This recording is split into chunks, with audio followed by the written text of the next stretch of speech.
Okay, it is 10 o'clock, or 9 o'clock. You wish it was 10 o'clock, right? We do have a lot to go through today, and you're going to find, I read the exit tickets, and I know that everybody didn't fill out an exit ticket, and for the most part, they were pretty positive, and in some cases, like always, some people that are not as familiar with whatever it is that you're working on in technology tend to feel like you're under stress because it's too fast or you can't get through it and all of that. So you can't please everyone, I'm aware of that, but I certainly try.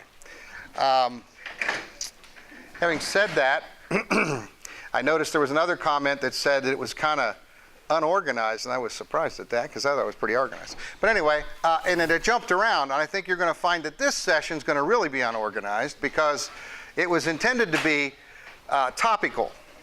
So this is not a hands-on workshop. However, near the end, or if you want to work through this, if you see something that interests you and you want to explore it, you're welcome to do that on your own. So I'm not going to try to pace this. I'm just going to try to flow through it.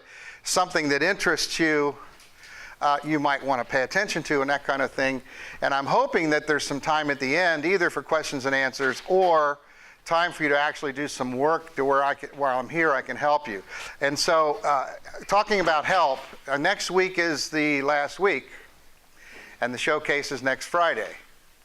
So you've got one more week, and I'm assuming that you've got a pretty good handle on everything else that you've been doing this summer. And now you've got this, you got to get ready for the showcase, meaning you got to do the poster and you got to do the video. And Pam just came up to me and said that she was going to be available, and I'm going to be available too, next Tuesday in this room from 10 o'clock to 1 o'clock in that window. So if you're free and if you're interested and if you need help on either the poster or video, we will be here to assist. Then, if there's any other time or any other questions, I think you'll need to do those individually. And we both have emails, so you can contact us anytime. I'd be more than willing to help with anything that you're working on. All right. Well, yeah, right. I wanted to commit to a time slot too. Some of us, we have some cohort 2 people here with us, and hopefully you guys can pick up something. This is not too different than what I did last year, but I think there's some things that we've learned through using these. So if you have some thoughts, suggestions for the better of the group, that would be helpful. So in this particular part, let me just go ahead and get going. I'm going to review just a little bit, and I don't think I can review this enough. As you're starting the project, and I said this last time, the important thing is to organize your files. So I'm repeating some things. This is about your creating a CBL video. Last week we were talking about just using Movie Maker. We were creating like a CBL or a STEM video just for practice, just for fun. This is your challenge-based learning unit. One of your units, and for each of your units, you will create a video. And this is going to give you some guidelines right now of how you go through the process of making a unit video. This is the way I interpret the way that the method that you should flow or follow to go through this. So the first thing you should do is you should create a folder with that unit title. Someplace on your computer where you know where it is. So we already went through that. I don't need to demonstrate that again. But you need to start with a container, right? The folder with that new project. Then you're going to save all of the materials that are downloaded in that subfolder. Very important. So all of the pictures, all the video clips, and everything that you do that's part of that project should be inside that folder. If you want to further organize material inside that folder, what might you do? Make what? More folders, like example? You could do that. Or you could do separate like music or audio, an audio folder, a video clips folder, a photos folder. If you wanted to get that, some people are real picky. And if you're going to have a lot of media, it's kind of good to do that, but it's not totally necessary on these. I like to write a story. And it's going to be hard to write the story now, although you have an idea of where your unit is going, but the idea here is you can write one and then revise it, because any written story is not finished until it's been reviewed and revised and revised and revised. That's the whole engineering design process. Everything flows around in a cycle. So as you write the story now, and then you unfold it and you teach the unit, then you're going to kind of rewrite it based on what happened. And then that's when you'll flush out and you'll finalize whatever video content you're going to put in there.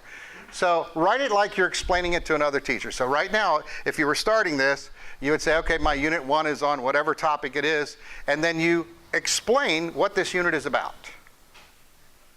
Okay, so if you write that story, you're going to make that story come to life through video.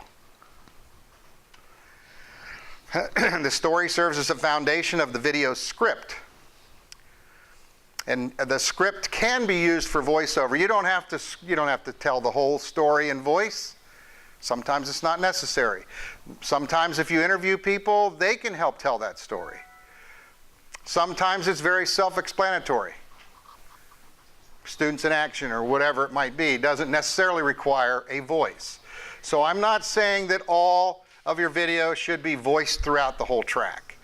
If that's your style, if you like that, then that's fine. You can do that, but it's not necessary. But you should probably voice parts of it, especially those parts that have heavy text.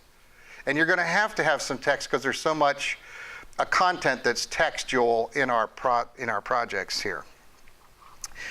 You kind of time how long it takes to read your story. That's just for kind of like determining how long is your video, how much stuff do you have there. That seems to me how long it would be. And then the recommended length now is 2 to 4 minutes. Okay, that's not the one for Friday next week. I would keep that from 1 to 3 so that you have an extra minute at least for the extra stuff at the end. And the recommended length, there it is, 1 to 3. Okay, so then from the story comes the master script. So you write a story all about what this thing is all about. Then you put it into a master script format, which is like this. You can time it. Some people use timing, some people don't, but that's an estimate. And then here, most importantly, you describe what you're seeing on the screen, the visual, and what you're hearing. It's either going to be music, voice, or both in this case. And then you should, if you're really doing it right, is you actually quote what you're saying. In other words, you just copy the story that you wrote and paste it into the row of the script.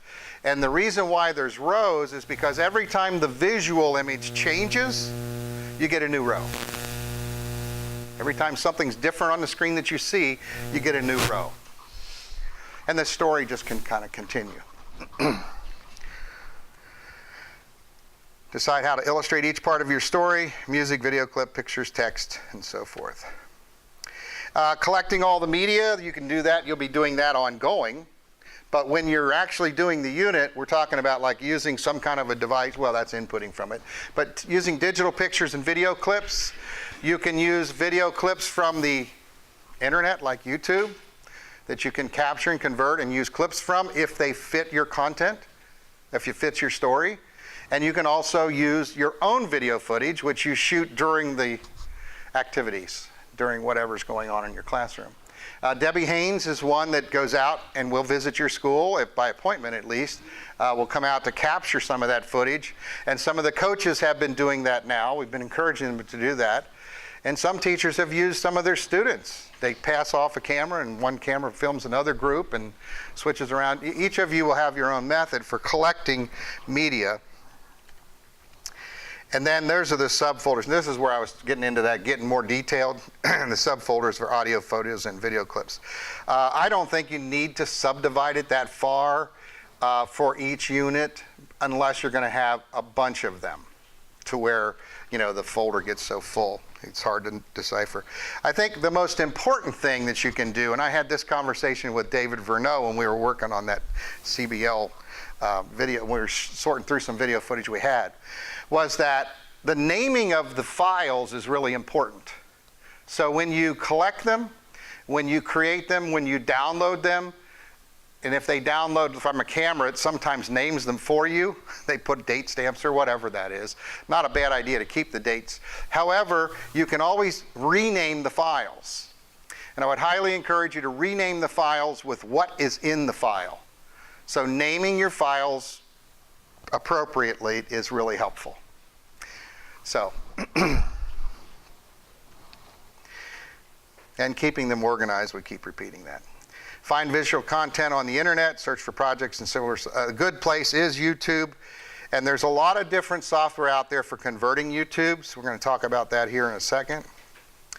One of them that we use, and a lot of my former students and a lot of people in the business that I know use this tool. It's called keepvid.com. It works very well, and it's very fast. That's why they do it, because it's fast. The other thing is it's done online. You don't have to download an application. The problem is, if you're not careful, you can click on the wrong stuff on the page, and then it will download stuff to your computer that you don't want. That's the risk you take anytime you're dealing with free stuff on the internet. So you have to be careful what you're clicking on. I will demonstrate this for you. Let me see what else is down here. And add the converted videos to Movie Maker project. It said trim video clips to capture parts or parts needed in your story. So you just will never use a whole video. You're always going to need to trim up the good stuff and narrow it down and trim it down to the parts that you really want. So let's do a little demo of what I just said. And I've got this keepvid already loaded. See, it's keepvid.com. And the biggest thing that's going to confuse you is this big blue download button. It's trying to steer you to go there, and you do not want to go there. You want to stay in the top part of this thing.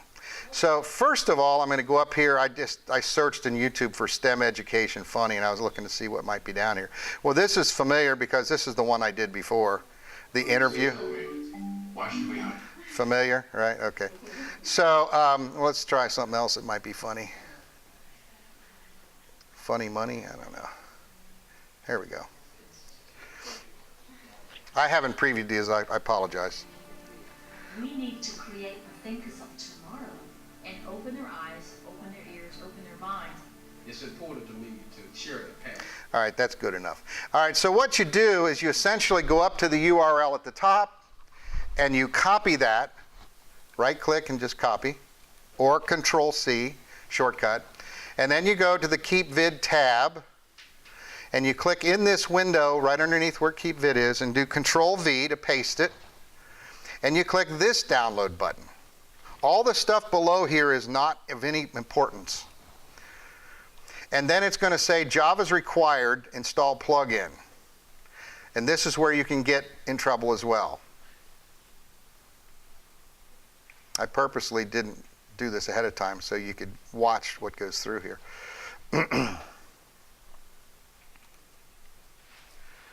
Now, interestingly enough, I was working with someone in here, I think it was Karen McDonough.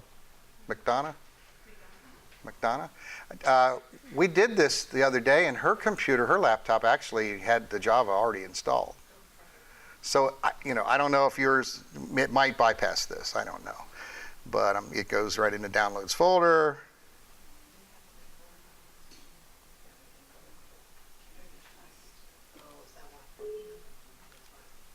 Some people did it for their class, apparently.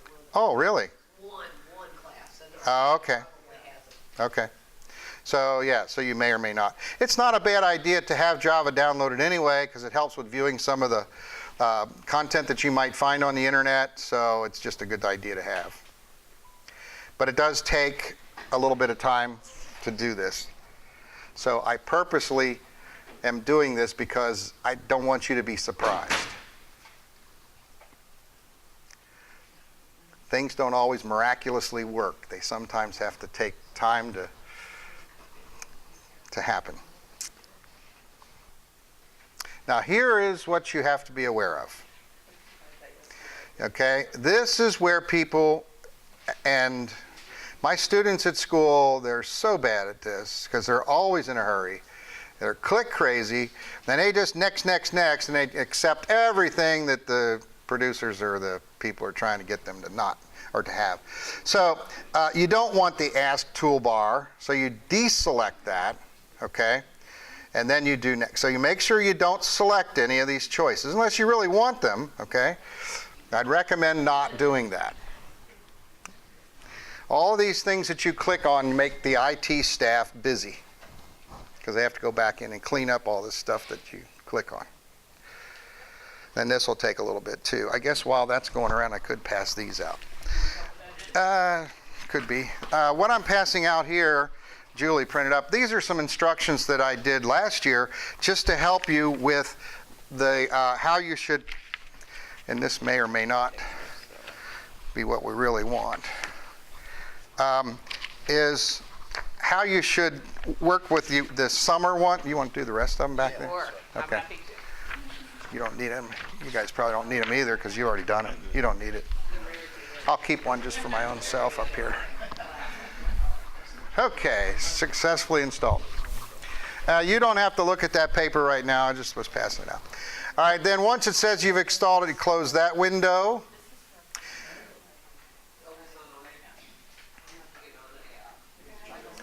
Verify. So the next step that pops up here is the verification. So you have to agree and continue. All right, so on the summer CEEMS, let me just show you some other tools out there because I told you there's some others while that's working in the background. On this page, I do have a video materials folder here on the left column. If you click on that, it just will take you, and there's a couple examples here, the promotional video, which we had, and then there's a sample unit video, which we are going to play some of those later on. And then you can click on this, which is, it takes you to my, the CEEMS video workshop page, which remember I led you to, there's the Movie Maker tutorial. And then on this page are some resources as well. At the top is the master script template. So that's where you would find that. And you would download it to your computer, right here. And you would put it in whatever folder you want. You could leave it in downloads as the master script, and then when you create them, save the specific unit scripts into the folder again that you created for that. So I've already got this downloaded, so it's here. So this is what it looks like. It's just a blank. And then you would just fill that in. If you wanted to, up here in the top, you could give it a unit, title, your name. You some kind of an identity at the top of what this thing is. And then you would save it as, not in that downloads folder, but rather to a, let's see, what do I have? Documents. We'll just call it this, the Movie Maker tutorial. And then you would change the name.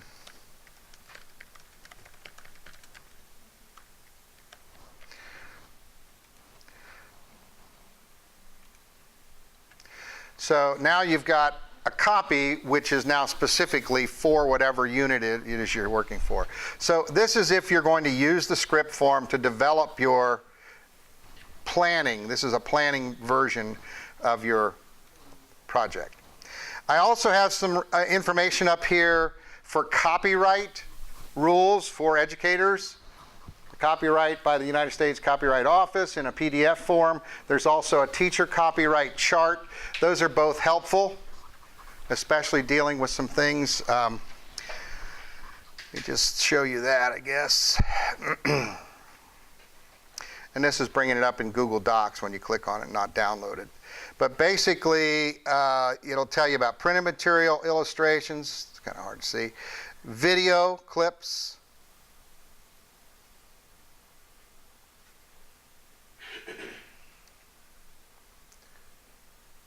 and then there's music.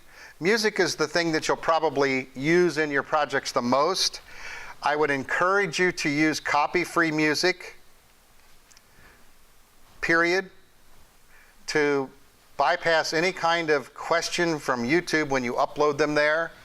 But if you really are determined to put in some more current or popular music, you can do so.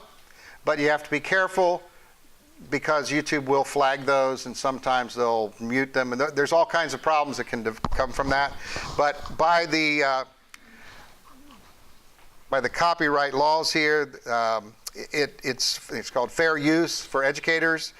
You're supposed to be able to use 10% of a music track or up to 30 seconds. Okay? So if you stay within that guideline, you could use 30 seconds of one professionally made copyrighted music track and then use another one and another one and another one. And then you can dispute any claim that YouTube would make, which I have done many times and I've never had a problem by disputing it as long as you stay within these guidelines. Pam? It's not just that they flag it, they block it. They can. They don't always. I've had it happen. Yeah, well, I know it. I didn't It's realize that was the case. right. No, they do all kinds of things, and none of it's the same. And it was even on a private channel where I only had one other person that was, Shared with, yeah. right, it was a GK law student that I had, Right. I was sharing it with, and they blocked it, I couldn't access it. Right. Yeah, I've had some students that have had their whole account just locked, and they just terminated it. So if you violate these guidelines that they have, rules that they have, you are at risk down the road. And I'm not trying to overemphasize it, but I'm just trying to encourage you to say, what is the purpose of the music track? Is there something in the lyric? You know, if there is something in the lyric of a song that's appropriate to your story, then it makes sense. You know? And if it's some kind of an upbeat thing, I know David McMurrin, I don't know if you saw that. Did you play any of his yesterday? I didn't play this video, we played. Did you play part of the... Oh, okay, but you didn't play the one that he did? Well, the one that he did, he started with James Brown, you know, I Feel Good. You know, that was a great way to start. Wow, I feel good. I mean, that was all he used. You know, he might have had a little bit more, but I mean, it was only a little short clip. So you can do that for an impact. So I'm not trying to discourage you from doing it. I'm just saying to be careful when you do it and have a purpose for doing it with music. Video content, and that's where if you're using other people's work, and there should be credits at the end, and if you, in the credits, put their names, you know, whoever the producers are, if you include all of that, those are some other things you can do in your disputes if you have to dispute, that you have given credit to the authors and so forth. Yes? I'm just curious, and I know I'm trying to find a way around this, but you know, on YouTube you'll have kids who will sing a popular song, and sometimes they're really good. Yeah. If you use that, is it going to get flagged? You can, but it's less likely that it would be caught unless you're using the actual song, you know, karaoke, like in the background, and they're dubbing their voice, you know what I mean? But if they're just singing the song, they would not know it. It's when you use the music, the actual real music in the background. Is that too shady? I mean, I'm not trying to be bad about doing it, but sometimes, you know, something's just so good. Is that kind of ethically really not good to do on it? Or do you think that really matters sometimes? Well, I can take it a step further, and that is like with our theater department, they do an annual musical. It's the biggest thing of their school district every year. And they have been filming it since film was possible. I did it, my club did it for years. And then finally we had a director from the outside that came in and said, no, these are copyrighted, you can't film them. It's illegal to film them. And so when we didn't film them for a year or two, and then finally the parents got so up in arms that they demanded from the superintendent that we do something. And so then what we found was we could create an archive. So we filmed it and created an archive tape, those are the tape days, and put it on the shelf, and then the parents came and got it off the shelf, and then they duplicated it somewhere else, off campus. Then it was their problem, we didn't do it as a school. So all I'm saying is, and then we got into the digital world, and we're into more recent things, and then our quality wasn't good enough, so then they hired a professional from the outside to film these big musicals, and there's been litigation against our district, and it's active right now, and all I'm saying is, it can be a bad thing. Okay, now that's a musical production which, you know, they paid for to perform it on the stage. They didn't pay to record it. What you will see if you go to YouTube is you will see all of these things out there by students. You know, any song, anything, you'll find all kinds of people reproducing them, remixing them, whatever. And so it's done. How they get by it, I don't know, but I'm just saying, for me, for you, in a school, I just wouldn't push that unless it absolutely has a purpose.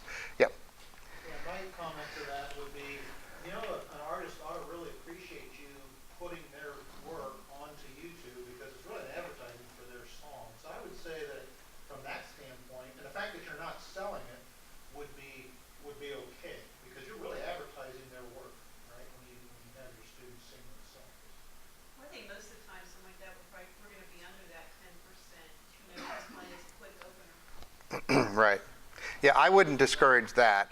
And I agree with Jack, and a lot of them will flag it, but then they'll just say it's blocked in some countries, but not here, because the artists, they actually like the fact that you're sharing their content. So, and we're not reproducing it in such a way that we're trying to sell it. You know, you're not really marketing it. And if it's used for school mainly, if you leave it unlisted, but it doesn't matter, which Pam's saying, if it's private, unlisted, YouTube, if it's on their channel, they own it now, you know. And so you're following their guidelines, so. It's just also new to all this with this medium. Kids Right. love when you put their stuff into it. Yeah. Music. Yeah. Yeah, so I teach video every day, you know, and kids are all the time using things. There are some things, workarounds that you can try, and we do that. If you use Audacity, the wonderful free audio editing tool, if you change the speed of the audio track by like 3%, slow it down 3%, you can't hear the difference. It sounds pretty much like the real thing, but the scanners from YouTube, they don't quite pick up that that's the actual song. So, I mean, we got by with that sometimes it still catches it. But I'm not trying to say that we cheat all the time, but I do this weekly news program, and it's a news entertainment program, okay? So it's not just news. And because for the entertainment side, when they do packages and fun things and humorous stories, they like to put current music in it because that's what the audience wants to watch, you know? If we made our program with all copy-free music, it would be really boring. Okay, so I'm not trying to encourage boredom, but I'm just saying there are some sources out there that you can use to get an effect, to get some background or something like that. But video, I was talking in terms of here, because you may find other people's content that you might want to use. If you can go and find a contact, some way to communicate with them, get permission to use their stuff, I would encourage that first. And if not, if you just give them credit, right? You give them credit through the credits at the end. All right, so that material is up on there. How is my Java working? Is it working at all? Reload this page. I don't know what's happening. Oh, I didn't finish down here, did I? Yeah, this thing, it's doing it again. So it said it's already installed. Yeah, I may have to restart the computer to get it to work. I already restarted the browser. That didn't work. So, bad demonstration. Sorry about that. You can't do that. Trust me, it works, because you wouldn't know that. All right, so let's look at some of the other tools that are out there. Here we are. So, oh, I thought I had it open. I guess I closed it. So if I go to this site here, and on this I also have this #2 video audio resource page, and at the very top, not this one is about increasing your length of your videos beyond 15 minutes. If you click on that, it will tell you just how to do it on your YouTube channel. But here is converting YouTube videos, and there's a bunch of these on here. I use KeepVid in school. All the Java is already installed on all of our computers, and I have students install them. So it works, and it works well, and it works fast. This one is a download, and I've already done it on this computer. So I can actually go, if you click on that, it'll go through the download process. It is software, and like with all software, and it does create a length. What does this say? Newer versions out there. How about that? YouTube for Windows.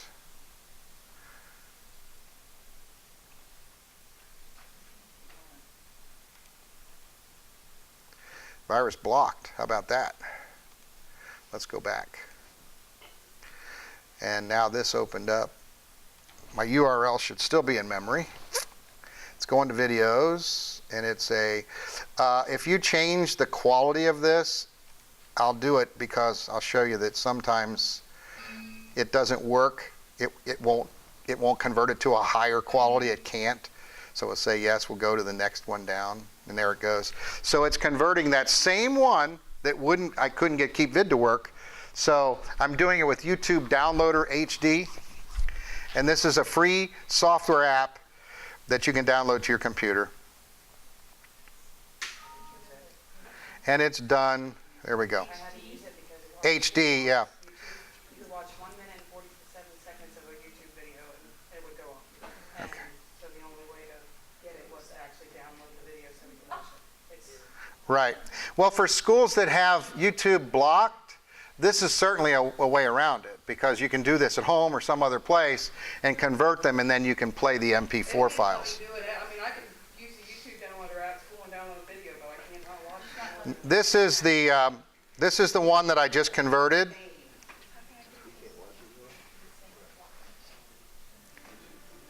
That's that same YouTube. This is an MP4. And it's 1 minute and 1 second.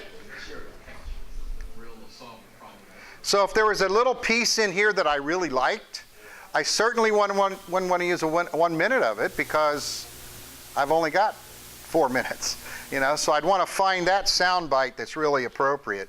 So what would I do? Well, I would go back to my Movie Maker. There's my original one we just did. I did a new project. Go to Home, Add Videos, and I'll go to Videos, and I'll get that clip right there. And that's one of the advantages of using Movie Maker. I believe that you can do your entire, especially the summer showcase video with PowerPoint based on Jack's tutorials and all of that. Probably would work very well. But if you wanted to insert a clip into it someplace, you could use Movie Maker, maybe a little easier to tune it up. So let's say maybe wherever that guy was talking. Where was he talking? Did I miss him already? All right, let's play this a little bit. Innovation. In society to solve problems. All right, I'm just going to do a real quick edit, split, take this out, see what I have. To engage, the innovation lies inside all people. It's for all students, but time is precious. We need to make every day that child's in the classroom count. All right. So if I wanted just that little short clip, Innovation lies inside all people. It's for all students, but time is precious. We need to make every day that child's in the classroom count. all right, so, and then you could fade that out and so forth. And then all you do is go back, save, no, I don't want, I could save the project, but I could just go to Home and just save the movie. And then I can just call this stem clip. And because it's short, it'll be fast. And then that could be inserted into a PowerPoint. Whatever tool's comfortable to you are fine. We're just trying to give you all of those. But this will play in movie media player. And then you can also put lower third titles on it. You can do other kinds of things to it. You could put that in PowerPoint. You could have that playing up in the corner, a picture-in-picture kind of thing with that playing. Yes? I myself, and also where you just told me, we just tried to download YouTube downloader.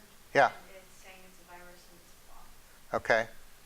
Well, you could see that it wasn't a virus. It's not letting you do any other thing. I think it's the IT. It's a firewall. Yeah, it's the local firewall here. If you go off-site, it'll work. So if I do this at home, Yes. I can bring it back and use it here? Yeah, right. Anything you download from that site, yeah. Part of the thing on YouTube downloader, like keep it, is make sure that you uncheck all those things that it Right. wants to download with I it. couldn't even get to that point on this. Oh, okay. Right. No, I just tried to upgrade mine and it flagged it the same way. It's here. It's the school. It's not the program though. The program's fine. And then there's one here that Jack uses called Any Video Converter. I'll just open that in a new window. And that's this one here, and it's free download, no malware, no spyware. Maybe that'll work better for you. There's all kinds of tools out there. This is the one we use in our school district. It's called A Tube Catcher. They use it in our library media center, and and it works well. It works well for a couple of reasons. It also has capturing abilities.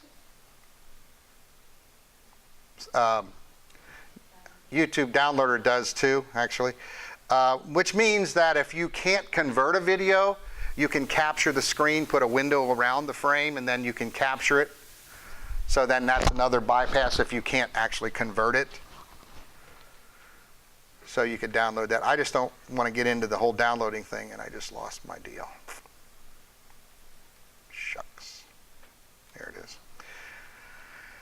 All right. And then Zamzar is another online version, but what Zamzar, we used to use that all the time, and I haven't used it in a while, so I don't know if it's still even functional, but I think it is. But you just put the URL in there, and then you say convert it. They convert it in their computer, and then you give them an email, and they send you a link to the converted video. So it's a longer process. No, but I used to be good. I'm just saying it's an extra layer of stuff. You got to go to your email. It takes longer. It's not that good, but it does work. Some people used to use Zamzar for other things. Zamzar. Converter Lite is another downloadable software deal. Snagit is one of those where you can actually capture the screen, and you can get a free trial for 30 days and use it, or you can buy it, and it's not that expensive. Jack, you bought it. Do you remember what it was? Well, I paid less than that because I bought it about 5 years ago, but it's $49.99. Is it? Okay. Maybe an educational. So it's a little pricey, but yeah. This Ojo Soft, this is actually a converter. There's all kinds of converters. iSky Soft is really good. There's a free trial. That's if you have a file like an MP4, let's say you have an MOV, and you want to turn it into an MP4, you need to find some way to convert it. Okay, you can even put them into programs, but I don't think, if you have an MOV, does anybody can correct me if I'm wrong, I don't know, I don't think MOVs will go into Movie Maker. Does anybody know that? I don't think it will, and I don't think I have an MOV on here. Because MOV is a what file type? Movie, but it's an Apple product, okay? And so you know how Apple and Microsoft don't like each other, so. Interestingly enough, though, Apple just announced that they're going to bed with IBM now, so there's something's happening. Yeah. Alright, so it's asking me if I want to allow this program to install information on this computer, and it's Vivica or SRI. And that I just wanted to verify that that is an appropriate program. I don't know what Vivica is. Let me see. Scoot that down. And what program were you doing? I was doing the other one, the one that you said the other person uses. Oh, yeah, I'd say yes. That's just the publisher. Okay. Yeah, All right. I think that's okay. All right, and then if we go on down, there's a whole series of screen capture tools. Notice that some of the converters also did screen capture, and these are Screencast-O-Matic, Jing, which is a free tool. There's a Snagit again, Camtasia, much more expensive. And there's a Screencast. And then this section under photo editing, and I'd mentioned this before, that pixlr.com, the very top choice, is an excellent online photo editor. So if you want to edit your photos, I would highly encourage you to use that. These other two will let you do some things, and obviously you can do a lot of photo editing right in PowerPoint. There's an awful lot of photo editing tools right in PowerPoint. You can do most everything you need to do in PowerPoint. But if you want to do some other kinds of work, you could do it other places. There's your audio tools. Obviously on these computers you have sound recorders, so that's if you're wanting to record sound. Audacity is the one we've encouraged you to download. I think everyone did. Convert Lite, which was a converter that I had listed above, also will convert audio. Like if you have a WAV file and you want an MP3 or vice versa, that's what you would use an audio converter for, and you can do that with Audacity too. And then these are the ones at the bottom here for copy-free music. If you want to go online and you can use these tools. This one is called Free Play Music. It's a great source, but it doesn't support use for videos shared on the internet, meaning that it may or may not be flagged. Okay? But if you're using it for a school project, you know, and you're going to share it with your kids, good content there. Purple Planet is one of the better ones. Excellent source for copy-free music and converting YouTube. What is this here? Oh, that's for MP3 music converter. There's one called Free Sound that has both sound effects and some music tracks. It's called Free SFX. All of these are hot links here. If you open my wiki and click on them, they'll take you there. And Find Sounds is another one, great for sounds. Why would sound effects be something you'd consider? Any of you think of where sound effect might have some use? You don't want to hear a door slam or a crash happening, or something to draw attention to what you're doing. Yeah. I find that sometimes in transitions between one scene to another, a sound effect can be kind of effect, especially if you have some kind of transition effect applied. Pam? Especially in stills, Mm-hmm. because you're looking at a picture maybe of a race car or a car hitting a wall, and then having a sound effect of a truck crash here would be Right. applicable. I know in one editor that we have, Pinnacle Studio, they have a whole lot of transitions that are way too artsy for the general video editing project, but sometimes they're appropriate. And we use them on this show sometimes. It's like we'll have one transition that's like broken glass. So one scene will go to the other, and then the whole frame will break apart and fall to the ground. Well, when you have that broken glass effect, without a sound effect, it's a little odd, But if you put a broken glass sound effect in there, it just pops. It makes a difference in how it's viewed. And then this last thing was adding voiceover to Movie Maker. You can do it live right in it now, but this just shows you how you can do it, mixing it in Audacity. One nice thing about mixing it in Audacity is that you can control the volume. You can do it in Movie Maker now too. Those are some improvements that were made. QuickTime Player, iTunes, all that kind of stuff. So there's some more resources about movie trailers and writing a script and storyboards. If you really are into this kind of stuff, and you want to do more work with video or have your students do more, this is a pretty good site that I put together that has some tools there for you. I don't know what this is. This is just a song that's acoustic and piano, 60-second background deal. Okay, so that's this page, and as I get more resources, I'll add them to that. Let's go back to our deal here. And then there's PowerPoint for video. I kind of jumped around. I told you I was going to do that at the beginning. Creating animations, which can't be created in Movie Maker. You can see you can do that in PowerPoint, which is what's happening right there through the screen.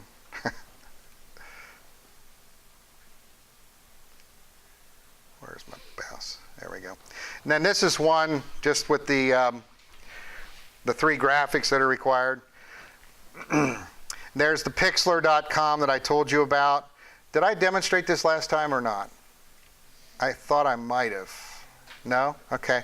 Well, let's see if I can go to that. Maybe it won't go there. Probably have to go down to here to get to it. Go up here. And that's one, you go there once and you can bookmark it, and then you've got it. And what you would want to use is let's see here. They've changed the name of that too. Pixlr Editor, Photo Editor. Create a new image. That's if you're drawing it. But you can open one that's on your computer. Yeah. And then, you can crop and say, I just want the one guy.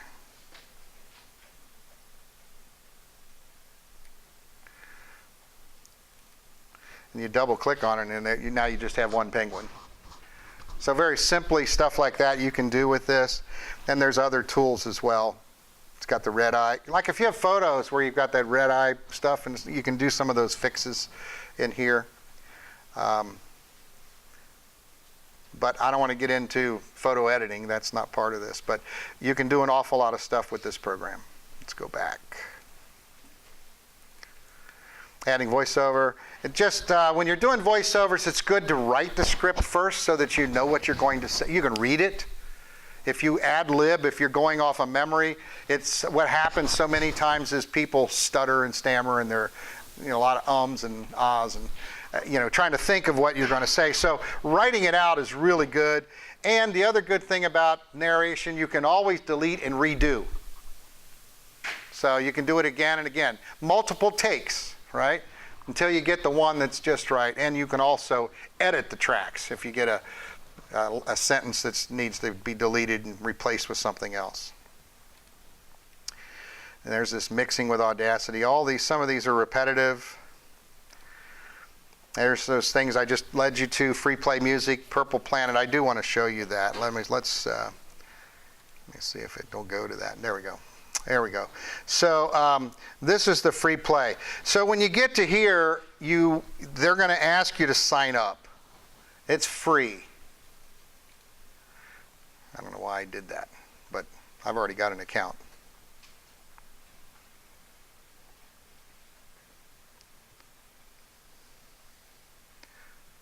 Let me close that. Here it is.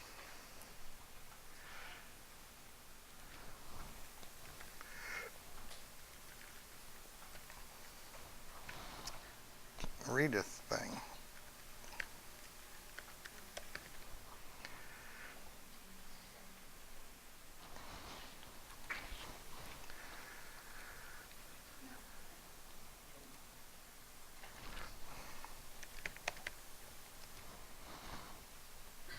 I guess I don't remember it.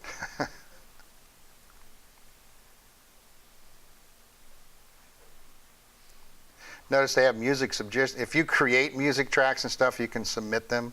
So this is the sign up. You just give it a password and all that kind of stuff. I don't need to go through that.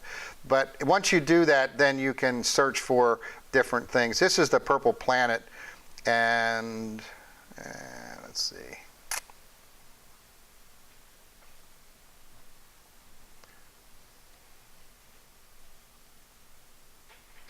Okay. So here's your online use. You can see upbeat music, dance music, horror, ambient, drama, reflective light, heavy, comic, all different kinds of genres, if you will. Light backgrounds, let's do that and see what that brings up. You go down here and you'll see uplifting piano riff. Here we go. There's all these different ones. I'll just go ahead and click it and see what happens.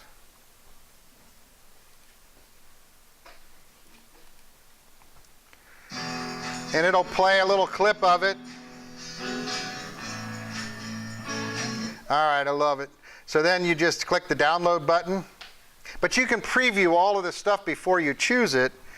And then when you download it, you just tell it where do you want to save it. So where would you save it? Into that folder that you created, right? So then you go back to Documents, my Movie Maker deal, and I would put it in there. An open folder, so there it is. Now it's playing on my computer.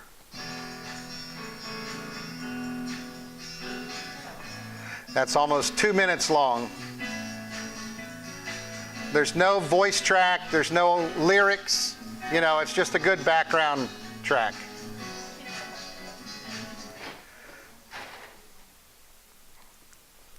And there's just a whole bunch of stuff here that you can get. And here's the free sound. You can create a sound register and so forth, but you don't have to. What was that thing? Broken Glass, right? We were talking about. If you don't have Pinnacle Studio and those effects, so you can come here and you can listen to these.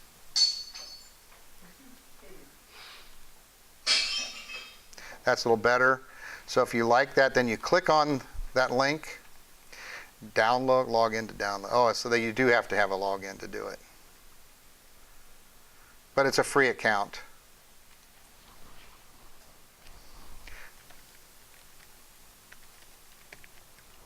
See if I remembered it. Oh, it did. Maybe it did.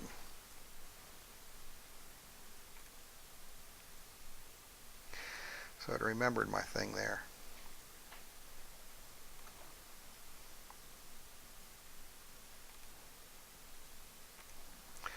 And so there's the broken bottle. And that's a nice short little clip, but that's like as I said, in transition, or like Pam says, on top of a picture of something or short animation. Yeah. So when I went on the freeplaymusic.com and tried to sign up, it looks like you have to insert a credit card number. I don't recall that. Google Play you do, but not for. They say these sites change the way they do business, so I don't know. I don't know. I would avoid that. Okay, maybe this free. Yeah, yeah. Well, this one here, Purple Planet, is really good. There's also free music archive. Yeah. Is there another one? There's another free sound effects. That was the one you sent the mic flag on YouTube, is that right?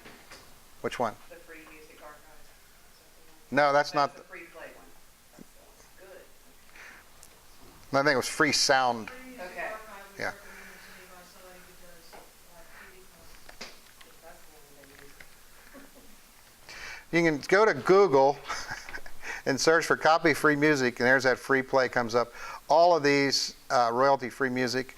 There's a lot of sources out there. You can find them. They just keep popping up every day. This stuff changes. And a lot of these sites that I've used, if I haven't used them recently, they change the way they look. And the same thing is true with YouTube. Well, we can't just be solid with this is how YouTube works, because they keep changing their rules too. So you just have to kind of keep up with what the changes are if and when they happen. Let's get rid of this, go back to here. All right, so what is the CBL unit video? Getting back on topic here. Remember that your unit video, it is for your unit video, serves as an advertisement to other teachers and the public. So as you complete this, there is a purpose. It's not just because you have to do it. It's going to be watched. It's going to be viewed by others. And the whole idea of an advertisement doesn't mean that you're necessarily commercializing your unit. You're trying to bring out the value of it so that someone can understand this is really good stuff and it'd be worth you considering to use. Allows the viewer to see your students engaged in the challenge and view their finished product. If you don't put that, if you don't add that afterward, it's going to be probably less believable, and it won't be as good. Demonstrates how the challenge-based learning is being implemented in your classroom. The unit title, these are repetitive now. These are all on the guideline sheet, the checklist, all that stuff. Unit title should be on there. The big idea, essential question, challenge clearly articulated, guiding questions for the challenge, lessons planned to respond to the guiding questions, and that's where you would just kind of somehow illustrate the lessons, the flow of the unit. A lot of those unit title, big idea, challenge, and guiding questions are text, you know? I mean, you can illustrate them in some cases, but, and you can add visuals with that. I mean, one of the things, Brandon, I just was watching his videos this morning, and what Brandon did very well was he put his hook right in his unit video, right up front. And a lot of the teachers have done that.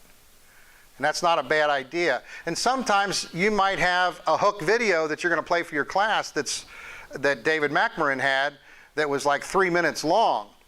Well, the version that we had in there yesterday, I think if you played part of that, I think they said they did. I just trimmed it down to like 30 seconds. You know, you cut out just parts of it.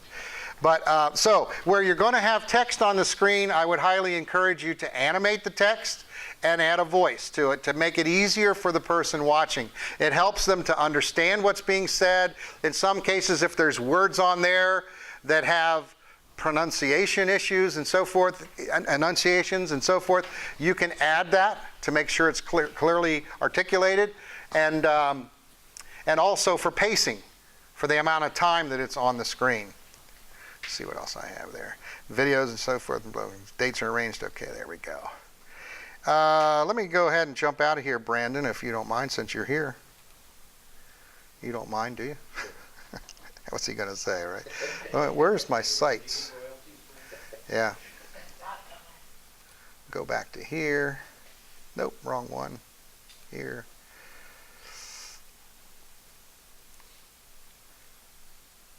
There we go. So you all are welcome to look at these too. This is not any secret. We're not hiding anything. Down here, Brandon, here at the bottom.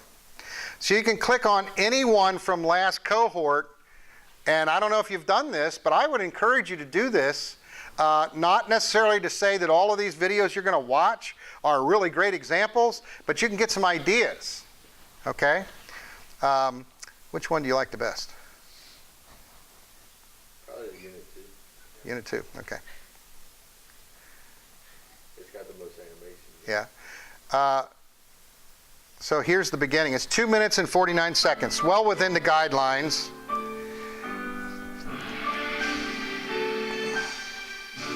A Brandon Williams production.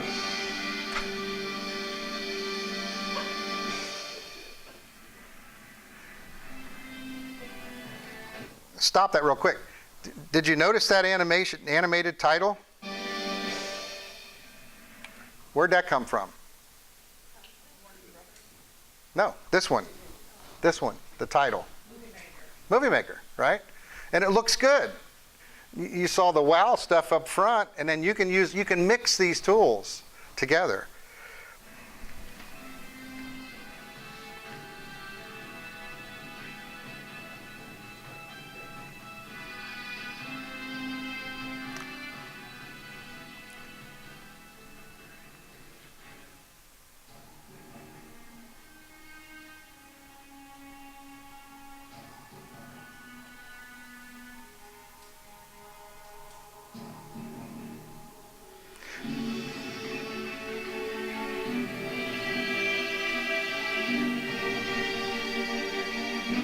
Where'd you get the music? Last year. It's copy free, isn't it? Yeah. But it's very dramatic, isn't it? It really fits what you're watching.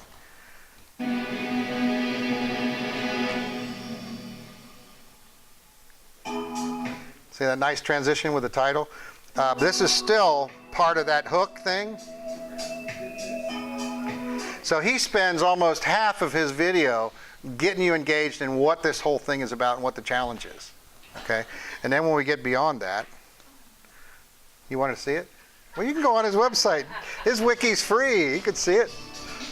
And here comes your animated lessons. How do you do that? PowerPoint.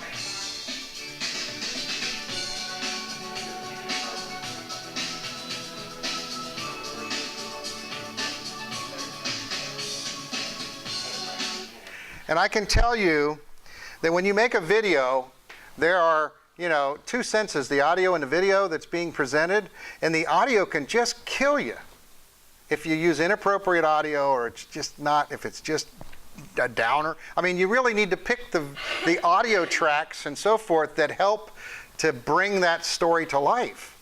So these are choices. You are producers here. You're the director, you're a producer director of your own movie, and so you make those choices. We can't make them for you. You can collaborate. These guys up here, they've been doing this stuff together now for over a year, and that collaboration really is powerful, isn't it? I mean, so you learn from each other, and the same thing with sharing with me. If you share the stuff with me during development, I'll be happy to give you my opinion. You might not like it, but I'll give you my opinion. But I'm a real critic of videos, and I have things to back it up, and then I throw them out to you. Sometimes they have to be added. Sometimes they're changes that have to be made. Lots of times they're choices. I'll say, you might want to consider doing this. I think it would make it better. And if you say, screw you, Danny, I don't care, it's okay. I'm not really your boss. I'm just here to help you. So, and I'm going to give you my true opinion. So, yeah, so Brian did a really good job on it. I really like this too. These different.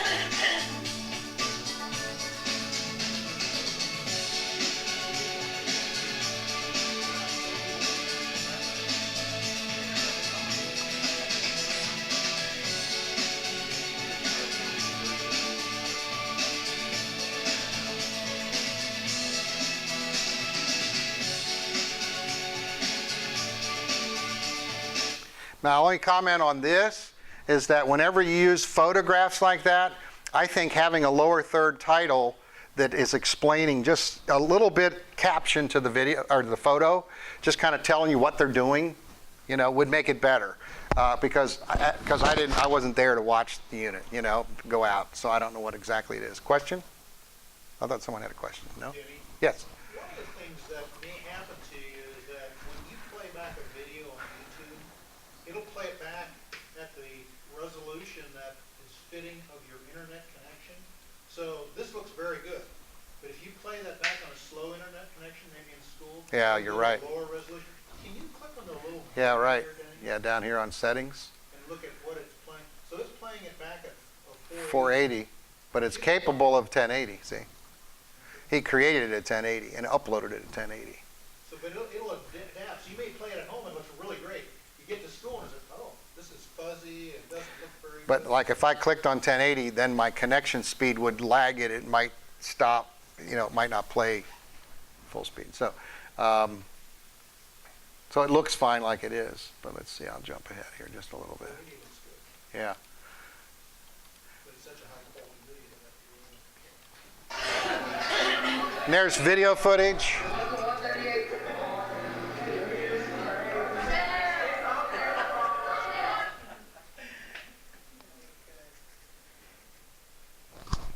So, and that's just one example. And if you go back to, oh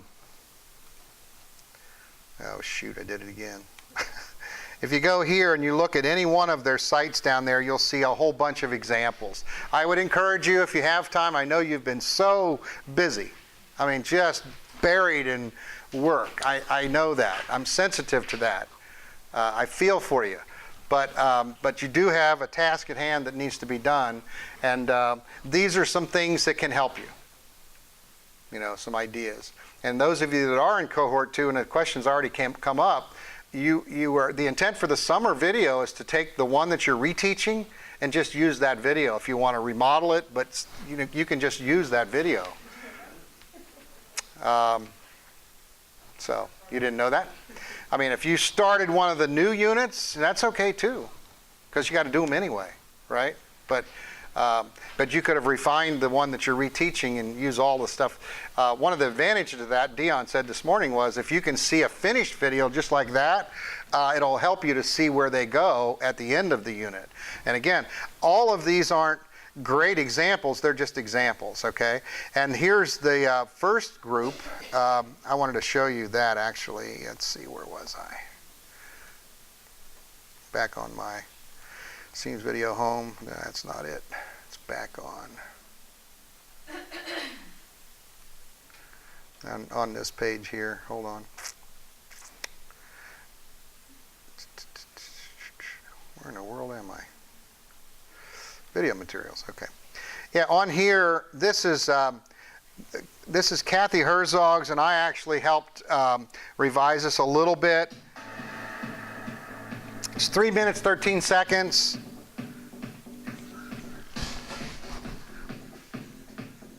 So you see she's got some comedic hook kind of stuff in there. Animations she picked off YouTube. All this footage came from YouTube, the video clips. I think that would have been better with voice, obviously. Let's stop that for a second. Ooh. Now this was shot vertical format with an iPhone, and it's a bad thing to do. Did I talk about this already? You should always hold your phone horizontally because the screen is horizontal. Vertical videos are like a big nose. You shouldn't do it. You see it a lot on the news. People use their phones like that. But then what do you do with them when you put them in a video? So what I ended up doing was just duplicating it and putting some kind of a effect on it. I did this part for her. But I just did that and then highlighted the center just to fill the frame. If you don't, it'll end up the sides will be black. Is it a deal breaker? No, because the most important part of the video is the content, right? If you have good video content or a good picture, and if it's vertical, use it because the content's what's the most important part. You just have to try to make it fit the screen some way. And there's all kinds of tricks and ways to do that.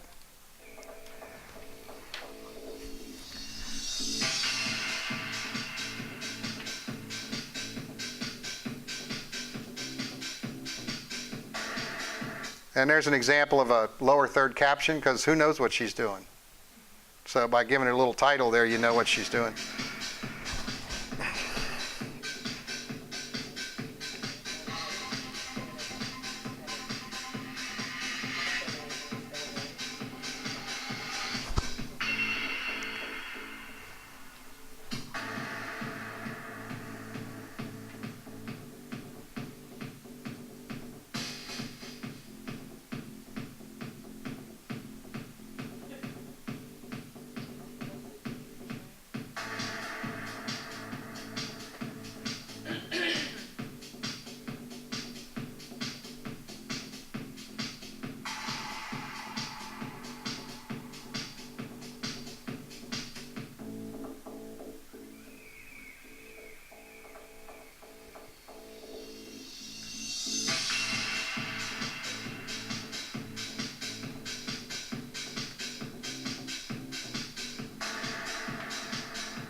So that was 2 minutes and 11 seconds, but there's an ending beyond this. I learned more from this activity because it's actually hands-on and You have to actually build a parachute material. we had to come up with the challenges of how to design it. I really liked how it challenged us and how it gave us like the ability to do something that we wouldn't normally do in the classroom. That's something that you put your ideas to, they could just merge it so it works better, and I just like that. It was kind of cool designing our own, having our own designs.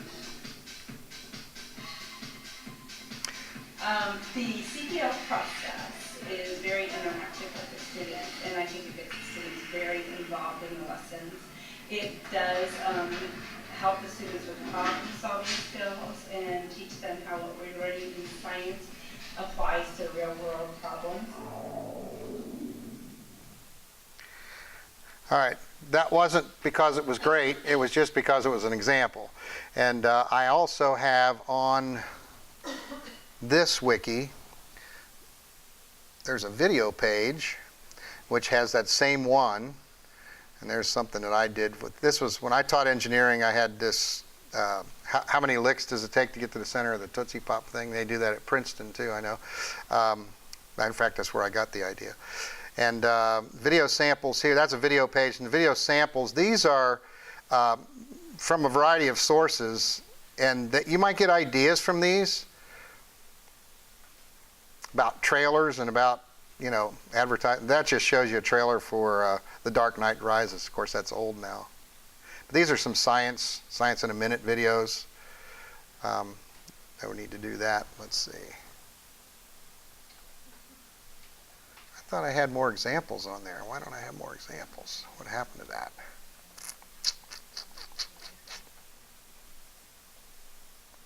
Might have left it unsaved. And this is just special notes, talks about if you're going to be playing it on an iPad, how the formatting of the video as you save it might make a difference. So these are just some tips down there. So that's what's all on this wiki here. I would just encourage you to look at some of the ones in the past to get some ideas, especially if they're teaching a similar unit or if it is a unit that you're doing. Let's go back and see what else I have on my... Danny, I'd like to make a comment about Kathy's video. Her video was good, but what she had was a problem. She told them what the solution to the problem was, to build a parachute. Right. Now, if you're creating a challenge, the challenge is how to prevent something from crashing into the ground. So you state the problem, let the students figure out what the solution is. She gave them the solution. She said, we're going to build a parachute. So the difference between project-based learning, which is what she had, and challenge-based learning is you give them the challenge and let them figure out how they're going to solve it. Okay? How do we plan for that? I mean, we have to write these You're unit a- plans. you're We're a- not doing challenge-based learning, we're doing modified challenge-based. We are creating these challenge ideas, and hopefully they're gonna fix that challenge. I Right, mean, yeah. because we have to create a unit, we have to create No, that's worksheets right. to go with it, we You're have to create, you know, ideas to foster that learning in order for them to meet that Well, challenge. the point is that you have to lead them there. If you're going to do that, you Yeah. have to lead them there. So that's the challenge for you as a teacher to do that. Okay. Now, you've got to go buy materials, right? And if they don't pick your, right, that's the challenge. Okay. But keep that in mind. There may be some units that you can say, here, we're going to leave this open-ended. Okay. That's the challenge. One of the things I used to do is I used to let the students bring in materials. And you can throw the challenge in that or spin the challenge in that direction. And I made it just household, kitchen items or whatever. Bring stuff from home that you can help to model the solution to your idea. Okay, so and as an example on the licks, how many licks because every one of those was a mechanical engineering application, but every design, and it was gears and ratios, all that kind of stuff was involved, right? We already went through those lessons, but then the way they designed these contraptions were all different. Every one of them was different, okay? And one student decided that, well, in order to do this right, you need to have human saliva. So they went out and ordered some simulated, it was supposed to be a chemical that to match what a human saliva would be, and that's the solution that they put for the lick to come around and work in. You know, I thought that was, after teaching that for 5 years, I mean, for them to come up with that. But, you know, some of the Indian Hill kids have resources, meaning that they have their daddy's credit card and they were able to order it, you know. But that's not always possible. But I'm just saying the thinking, you know, that was something I thought was pretty good. So if you allow the students to actually start thinking and coming up with their own ideas, that's where we want this to go. You know, because that's where the power really is in it. But yeah, I always had limited resources for them to use. So that's why many times I would open it up. But money is an issue. You know, we can't have everything. And you can't always build the prototype. You have to build a simulated prototype or some other example of how it would illustrate what your idea is. So these again are the same. These are the components which you've already been through many times, and then of course the final showcase, which is August 1st, and then you'll finish. It won't be finished. It'll be incomplete, and then you'll finish it after the unit is taught. So it's always best, at least we think, if you can do that like 2 weeks after you've taught the unit. Try while it's fresh in your mind, if you can get on it and get it done. If you've got it started, it'll be a lot easier. But for the units that you haven't started, you have to build the whole thing. So, you know, if you had time and if you could start those videos, it would be helpful as well. So that's all I have for this session. Any other questions? I mean, a lot of this didn't work well. The Keep Vid thing was a disaster, but you know, trust me, it works. You know, if you try it off-site here, I think things will work better, especially once you've got the Java installed. But if you want to see it work, go back to Karen's computer and she can demonstrate it for you, because it does work very easily. And it's very quick, right, Karen? It is. It is. Okay. If I can help somebody now. Yeah. And here's another thing, by the way. I am a resource for you. And if there's something like that you're having trouble with, you found a really cool YouTube video and you just can't get it to convert, if you just send me the URL link, send me an email and put the URL link in there, I'll convert it for you and send it back. And I can put it on my Google Drive and share it back with you, so you have the exact native file. It will not be compressed or anything like that. Okay? So I am certainly willing to help you in that way.